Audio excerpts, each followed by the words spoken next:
चाउने झरी हर हर महादेव भनी न्यानो अभिवादन टक्राउँदै नमस्ते नमस्कार जुजलबाट आज चाहिँ म हजुरहरूलाई डिफ्रेन्ट साइजेसको जलरी कुटीहरू देखाउन चाहन्छु। सबसे पहिला चाहिँ यहाँ यो सबसे सानोवाला हामीसँग भएकोमा चाहिँ पानी खनाउन जाँदैछु।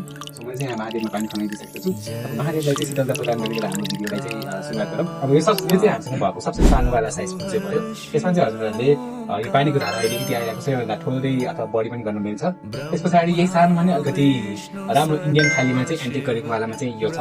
यो चाहिँ योभन्दा चाहिँ अलिकति प्राइसमा चाहिँ बढी हुन्छ, तर अलिकति यसको डिजाइनहरू चाहिँ अलिकति डिटेलमा चाहिँ हुन्छ। त्यस पछाडि यो हेरौँ, यो लेफ्ट साइडको वाला चाहिँ हेरौँ। यसमा चाहिँ हजुरहरूले के देख्न सक्नुहुन्छ भने यो चाहिँ सादा सिम्पल खालको छ।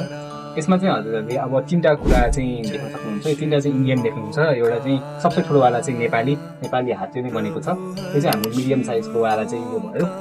अनि त्यस पछाडि चाहिँ फाइनल्ली चाहिँ हामीसँग यो ठुलोवाला देख्न सक्नुहुन्छ। यो ठुलोवाला चाहिँ नेपालीवाला भयो। यसमा चाहिँ हजुरहरूले गौमुख पनि देख्न सक्नुहुन्छ। गौमुख सँगसँगै यहाँ शिवको अनुहार र त्यस पछाडि पञ्चमुखी नाग पनि देख्न सक्नुहुन्छ।